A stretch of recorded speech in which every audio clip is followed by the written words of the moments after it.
Good morning, नमस्कार। आज इस वीडियो में राष्ट्रीय विज्ञान कक्षा 11 की जो पाठ्य पुस्तक है आपके सिलेबस में, उसका हम छठा चैप्टर पढ़ने जा रहे हैं, जिसमें हम नागरिकता के बारे में पढ़ रहे थे पिछले वाले वीडियो से। आज इसी में हम नागरिकता के बारे में और कुछ पढ़ेंगे, उसका अध्ययन करेंगे। तो वीडियो को लास्ट तक देखें और समझने का प्रयास करें। देखिए, अगर आपके अभी तक यूट्यूब चैनल सेंट स्टीफन का यूट्यूब चैनल जो है, आप जिस पे सारी वीडियो देख पाते हैं, अगर आपने उस चैनल को सब्सक्राइब नहीं किया है तो आप ज़रूर से अभी सब्सक्राइब कीजिए। साथ बेल आइकन को आप ऑन कर लीजिए। इससे आपको आने वाले वीडियो की नोटिफिकेशन आपको प्राप्त होती रहेगी। साथ ही साथ आपका अपना ये यूट्यूब चैनल है, तो आप इसे ज़्यादा से ज़्यादा शेयर करें और इसमें जो वीडियो हैं उनको आप लाइक करें। तो शुरू करते हैं। नागरिकता के बारे में आप पढ़ रहे थे, तो शुरू करते हैं आज का ये वीडियो जो है नागरिकता के बारे में। आज हम भारतीयों के साथ जो कामगार हैं उनके साथ दुर्व्यवहार हो रहा है, उनके बारे में बात करेंगे। भारतीय जो कामगार हैं जो खाड़ी देशों में या भारत के किसी अन्य राज्य में काम करते हैं, उनके साथ दुर्व्यवहार क्यों किया जाता है, इनके बारे में बात करते हैं। किसी अन्य देश में स्थानीय लोगों द्वारा भारतीय कामगारों के साथ दुर्व्यवहार किए जाने पर हम सब गुस्से से भर उठते हैं। संभव है कि हम में से कुछ ये भी माने कि कुशल और शिक्षित कामगारों को काम के लिए कहीं भी आने जाने का अधिकार है। राज्य भी इस तरह के कामगारों को आकर्षित करने के लिए अपनी योग्यता पर गर्व करता है, लेकिन अगर किसी क्षेत्र में काम अपर्याप्त हो तो संभव है कि स्थानीय लोग बाहरी लोगों की प्रतिद्वंद्विता से नाराज होंगे। तो क्या गमनागमन की आज़ादी में देश के किसी भी हिस्से में काम करने या बसने का अधिकार शामिल है? एक और बात हम इस पर विचार करें तो पाएंगे कि वह यह कि गरीब प्रवासी और कुशल प्रवासी को लेकर कभी भी हमारी प्रतिक्रिया में अंतर होता है। हम अपने इलाके में आने जाने वाले गरीब प्रवासियों को हमेशा उस तरह स्वागत योग्य नहीं मानते जिस तरह के कुशल और दौलतमंद कामगारों को मानते हैं। इससे प्रश्न उठता है कि क्या गरीब और अकुशल कामगारों को कुशल कामगारों की तरह देश में कहीं भी आने, रहने, बसने, काम करने का अधिकार है? देश के सभी नागरिकों को पूर्ण और समान सदस्यता से संबंधित ये कुछ ऐसे मुद्दे हैं जिन पर आज हमारे देश पर बहस चल रही है। यूँ कभी कभी लोकतांत्रिक समाजों में भी विवाद उठ सकते हैं। ऐसे विवादों का निदान कैसे हो, प्रतिवाद करने का अधिकार हमारे भारतीय संविधान में नागरिकों को सुनिश्चित की गई है कि अभिव्यक्ति स्वतंत्रता का एक पहलू है, बशर्ते वह प्रतिवाद दूसरे लोगों या राज्य के जीवन और संपत्ति को नुकसान नहीं पहुंचाए। नागरिक समूह बनाकर, प्रदर्शन कर, मीडिया का उपयोग कर, राजनीतिक दलों से अपील कर या अदालतों में जाकर जनमत और सरकारी नीतियों को परखने वाली और प्रभावित करने के लिए स्वतंत्र है। अदालतें उस निर्णय पर निर्णय दे सकती है, समाधान के लिए सरकार से आग्रह कर सकती है। यह भले ही धीमी प्रक्रिया हो, पर इससे कई बार न्यूनाधिक सफलताएं संभव है। अगर सभी नागरिकों को पूर्ण और समान सदस्य उपलब्ध कराने के लिए दिशा निर्देश सिद्धांत का अनुपालन सुनिश्चित हो तो किसी समाज के लिए समय समय पर उत्पन्न होने वाली समस्याओं के लिए सर्वमान्य समाधान पर पहुंचना संभव होना चाहिए। लोकतंत्र का ये बुनियादी सिद्धांत है कि ऐसे विवादों का समाधान बलपूर्वक की बजाय संधि वार्ता, विचार विमर्श से किया जाना चाहिए। यह नागरिकता के प्रमुख दायित्वों में से एक है। देखिए, ये कार्टून है। ये कार्टून क्या कहते हैं इसके बारे में बात करते हैं। प्रवासी मजदूरों के बिना भारत के शहरी मध्य वर्ग के जीवन का एक दिन, ये हमारे जीवन का एक दिन है। कैसे हमें अपना एक दिन का व्यतीत करते हैं, इसके बारे में बताया गया है। तो अब है समान अधिकार क्या है? यानी कि ऐसे अधिकार जो जिस देश के नागरिक हैं उनको समान रूप से प्राप्त होते हैं, वो समान अधिकार है। इस भाग में हम नागरिकता के एक अन्य पहलू की तहकीकात करेंगे। क्या पूर्ण और समान नागरिकता का अर्थ यह है कि राज सत्ता द्वारा सभी नागरिकों को, चाहे वह अमीर हो या गरीब हो, कुछ बुनियादी अधिकारों और न्यूनतम जीवन स्तर की गारंटी दी जानी चाहिए। इस मुद्दे पर विचार करने के लिए हम खास वर्ग के लोगों पर नज़र डालेंगे, यानी शहरी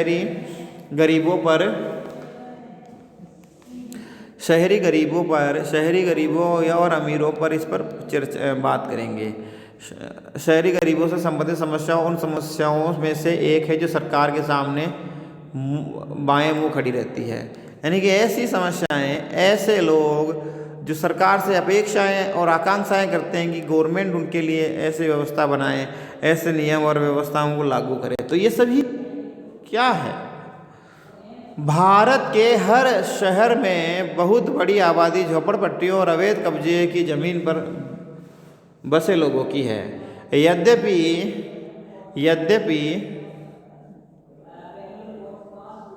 ये लोग अपरिहार्य और उपयोगी काम अक्सर कम मजदूरी पर करते हैं, फिर भी शहर की बाकी आबादी उन्हें अवांछनीय मेहमान की तरह देखती है। उन पर शहर के संसाधनों पर बोझ बनने या अपराध या बीमारी फैलाने का आरोप मढ़ देती है। यानी कि वो उन पर बीमारियां फैलाने का आरोप मढ़ती है। यानी कि ये लोग क्या है, ये इस देश के नहीं हैं, ये क्या है, ये बाहर से आए हैं और ये बीमारियां फैलाने आए हैं, ऐसा उन पर आरोप लगा दिया जाता है। गंदी बस्तियों की स्थिति विभत्स होती जा रही है। गंदी बस्तियों की स्थिति अक्सर विभत्स होती है। छोटे छोटे कमरों में कई लोग ठुसे रहते हैं। यहाँ न निजी विद्यालय होता है, न जलापूर्ति और न सफाई की व्यवस्था होती है।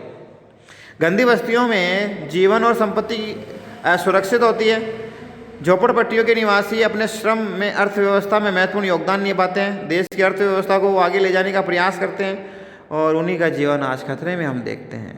हम कैसा देश बनाना चाहते हैं, ये एक विभत्स प्रश्न है। ये अपने आप को चकचोट करने वाला प्रश्न है। अन्य देशों के बीच फेरी वाले यानी कि जो थैला चलाकर अपने जीवन यापन करते, छोटे व्यापारी, सफाई कर्मी या घरेलू नौकर, नल ठीक करने वाले या मिस्त्री होते हैं। झोपड़पट्टियों में बेत, बुनाई या कपड़ा रंगाई छपाई या सिलाई जैसे छोटे कारोबार भी चलते हैं। झोपड़पट्टियों के निवासियों को साफ सफाई, जलापूर्ति जैसी सुविधाएं मुहैया कराने पर संभवतः कोई भी शहर अपेक्षाकृत कम खर्च करता है। शहरी गरीबों की हालत के प्रति सरकार, स्वयंसेवी संगठन व अन्य एजेंसियां सहित स्वयं झोपड़पट्टियों के निवासियों में भी जागरूकता बढ़ रही है। मिसाल के तौर पर जनवरी 2004 में फुटपाती दुकानदारों के लिए एक राष्ट्र नीति तैयार की गई थी। बड़े पैमाने पर लाखों फुटपाती दुकानदार और उनको अक्सर पुलिस और प्रशासकों का उत्पीड़न झेलना पड़ता था। इस नीति का मकसद विक्रेताओं को मान्यता और नियमन प्रदान करना था, ताकि उन्हें सरकारी नियमों के अनुपालन के दायरे में उत्पीड़न से मुक्ति और कारोबार चलाने में शक्ति हासिल हो सके। झोपड़पट्टी में भी अपने अधिकारों के प्रति जागरूक और संगठित होती रही है। उन्होंने कभी कभी अदालतों में दस्तक दिए। उनके लिए वोट देने जैसी बुनियादी राजनीतिक अधिकारों का प्रयोग करना भी कठिन हो जाता था, क्योंकि मतदाता सूची में उनका नाम दर्ज होने और स्थायी पते जैसी उनके पास दस्तावेज नहीं होते थे। नागरिक बस्तियों और पटरियों पर रहने वाले लोगों के लिए ऐसा पता करना कठिन होता था, क्योंकि ये लोग आज यहाँ हैं, कल कहाँ होंगे कोई नहीं जानता है। आज ये लोग क्या हैं, आज यहाँ हैं, आज ये झोपड़पट्टियों में रहते हैं, कल कहाँ रहेंगे। आज रेलवे लाइन के पटरियों पर ही अपना जीवन बिता रहे हैं। 2 महीने यहाँ रहेंगे, 10 दिन बाद फिर पता नहीं है कहाँ अपना नया आशियाना ढूंढेंगे। तो ऐसे लोगों के लिए मतदान करना, मतदाता सूची में इनको चयनबद्ध करना, ये सरकार के लिए और स्थानीय प्रशासन के लिए चुनौती है। तो ऐसे लोगों को भी क्या है, अधिकार देना सरकार की जिम्मेदारी बन जाती है। हमारे समाज में हाशिए पर ठेले जा रहे अन्य इंसानी समूहों में आदिवासी और वनवासी शामिल हैं। ये लोग अपने जीवन यापन के लिए जंगल और प्राकृतिक संसाधनों पर निर्भर रहते हैं। बढ़ती आबादी और जमीन और संसाधनों की कमी के दबाव के कारण उनमें अनेक की जीवन पद्धति और आजीविका संकट उत्पन्न हो गया है। जंगल और तराई क्षेत्र में मौजूद खनिज संसाधनों की खनन क्षेत्र के इच्छुक उद्यमियों के हितों को दबाव आदिवासी और वनवासी लोगों की जीवन पद्धति और आजीविका एक अन्य खतरा बना हुआ है। पर्यटन उद्योग भी यही यही कर रहा है। सरकारी सवाल से जूझ रही है कि देश के विकास को खतरे में डाले बगैर इन लोगों और इनके सहवास को कैसे सुरक्षित बनाया जा सके। आदिवासी सिर्फ आदिवासी आबादी नहीं बल्कि सभी नागरिकों को प्रभावित करता है। सभी नागरिकों को समान अधिकार और अवसर देने का विचार करना सुनिश्चित करना किसी सरकार के लिए आसान मामला नहीं है। विभिन्न समूहों के लिए जरूरत और आवश्यकताएं भिन्न भिन्न हो सकती है और एक समूह के अधिकार दूसरे समूह के अधिकारों के प्रतिकूल हो सकते हैं। नागरिकों के लिए समान अधिकार का मतलब यह नहीं होता है कि सभी को समान नीतियां लागू कर दी जाए क्योंकि विभिन्न समूह के लोगों की ज़रूरतें भिन्न भिन्न हो सकती है। अगर प्रयोजन किसी ऐसी नीति को बनाना नहीं है जो सभी लोगों पर एक तरीके से लागू हो बल्कि लोगों को अधिक बराबरी में लाना हो। जो नीतियां तैयार कर वक्त लोगों की ज़रूरतों और दावों का ध्यान रखना होता है। इस विमर्श से ये स्पष्ट हो जाना चाहिए कि वैश्विक स्थिति, अर्थव्यवस्था और समाज में बदलाव नागरिकता के अर्थ और अधिकारों की नई व्याख्या की मांग करते हैं। नागरिकता से संबंधित औपचारिक कानून प्रतिष्ठान बिंदु भर जाते हैं और कानूनों की व्याख्या निरंतर विकसित होती है। हालांकि कुछ ऐसी समस्याएं उठ सकती है जिनका समाधान कर पाना आसान न है। फिर भी समान नागरिकता की अवधारणा का अर्थ यही है कि सभी नागरिकों को समान अधिकार और सुरक्षा प्रदान करना सरकारी नीतियों का मार्गदर्शनता का सिद्धांत है। अब आगे हम बात करते हैं कि जो ये नागरिक और राष्ट्र, इसके बीच में क्या संबंध है। नागरिक यानी कि किसी भी देश का कोई व्यक्ति नागरिक है तो उसको क्या अधिकार प्राप्त है, उनके बारे में बात करते हैं। अब बात करते हैं नागरिकता, समानता और अधिकार, इन तीनों में क्या अंतर है, इनके बारे में समझने का प्रयास करते हैं। माननीय सर्वोच्च न्यायालय ने मुंबई की झोपड़पट्टियों में रहने वालों के अधिकारों के बारे में समाजकर्मी ओल्वा टेनिस की जनहित याचिका ओल्वा टेनिस बनाम मुंबई नगर भारत सरकार पर 1985 में एक याचिका पर महत्वपूर्ण फैसला दिया गया था। याचिका में कार्यस्थल के निकट रहने वाले वैकल्पिक उपलब्ध नहीं होने के कारण फुटपाथ और झोपड़पट्टियों में रहने वाले लोगों का अधिकार का दावा किया गया था। अगर यहाँ रहने वाले लोगों को हटाने के लिए मजबूर किया जाता है तो उनकी आजीविका उनसे छिन जाती है। सर्वोच्च न्यायालय ने कहा, संविधान की धारा भारतीय संविधान का अनुच्छेद 21 यानी कि धारा 21 के तहत जीवन जीने का अधिकार सभी को है, यानी कि आजीविका प्राप्त करने का सबको अधिकार है। सभी लोगों को क्या है, अपना जीवन जीने का अधिकार है और ये अधिकार माननीय सर्वोच्च न्यायालय यानी कि हमारा भारतीय संविधान हमें देता है और सर्वोच्च न्यायालय इसकी गारंटी के रूप में लोगों के साथ खड़ा होता है। इसीलिए क्या है, अगर इन फुटपाथियों को बेदखल करना हो तो उन्हें आश्रय के लिए आश्रय के तहत वैकल्पिक जगह उपलब्ध कराना होगा। सुप्रीम कोर्ट ने कहा कि अनुच्छेद 21 का ये उल्लंघन है, सभी लोगों को जीवन जीने का अधिकार है। अगर इनको इनकी जगह से बेदखल किया जाता है तो इनके लिए आप व्यवस्था करें कि ये क्या है, वैकल्पिक स्थान इनके लिए उपलब्ध कराएं जहाँ पर जाकर ये लोग रह सकें। आप इन पूरी बस्ती को खाली करा देंगे तो ये बेघर हो जाएंगे, बेरोजगार हो जाएंगे। तो आपको चाहिए कि इन लोगों के लिए आप क्या करें, दूसरी जगह वैकल्पिक स्थान उपलब्ध कराएं। माननीय सर्वोच्च न्यायालय ने 1985 में ये अपना ऐतिहासिक फैसला सुनाया था।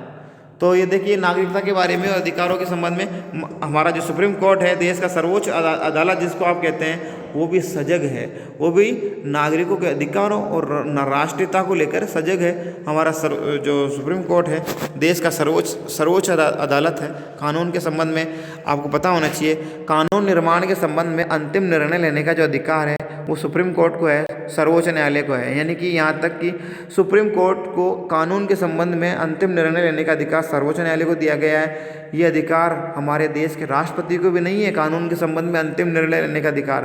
कानून के संबंध में अंतिम निर्णय लेने का अधिकार केवल और केवल सुप्रीम कोर्ट को है और किसी को नहीं है। इस बात को भी आप ध्यान रखेंगे। नागरिक और राष्ट्र, नागरिक और राष्ट्र क्या है?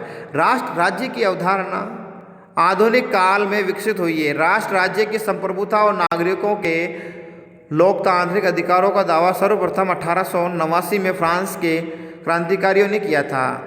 राज्य राष्ट्रों का दावा करता है कि उनकी सीमाएं सिर्फ राज्य क्षेत्र को नहीं बल्कि एक अनोखी संस्कृति और साझा इतिहास को साझा परिभाषित करती है। राष्ट्रीय पहचान को एक झंडा, राष्ट्रगान, राष्ट्रभाषा या कुछ उत्सवों के आयोजन जैसे प्रतीकों में व्यक्त किया जा सकता है। आप राष्ट्रीय पहचान किसे कहेंगे? राष्ट्रीय पहचान होती क्या है आप बताएं मुझे। What is the national symbol of the Indian constitution? यानी कि भारतीय संविधान में राष्ट्रीय पहचान किसे कहेंगे? राष्ट्रीय पहचान उसे है कि सभी उस देश के नागरिक एक झंडे को माने। राष्ट्रीय पहचान हुई भाई, उस देश के नागरिक जो है, उस देश के नागरिक संपूर्ण देशवासी एक झंडे को माने, एक राष्ट्रगान को गाएं, एक भाषा बोलें, उनके जो उत्सव त्योहार हैं उन सभी उत्सव और त्योहारों को वो क्या करें? एक साथ आयोजित करें, एक साथ मनाएं, सबकी श्रद्धा उनके प्रति एक जैसी हो, तो उसको हम राष्ट्रीय महत्व, राष्ट्रीय पहचान कहेंगे। हमारे देश में झंडा तो एक है, राष्ट्रगान भी एक ही है, लेकिन भाषाएं अलग हैं। यहाँ के उत्सव त्यौहार, रंग जो आयोजन होते हैं वो अलग अलग प्रकार के होते हैं। इसलिए हम किसी भी धर्म को राष्ट्रीय धर्म या राजनीतिक धर्म का दर्जा हमारी भारत सरकार नहीं दे सकती है। ठीक है, तो यहाँ से अपन कल पढ़ेंगे जो है अपना, यहाँ से नया शुरू करेंगे, वापस यहीं से पढ़ेंगे 6.4 नागरिक और राष्ट्रवाद। ठीक है, तो आपने इस वीडियो में तो आज के लिए इतना ही। थैंक्स फॉर वॉचिंग, धन्यवाद। ओके।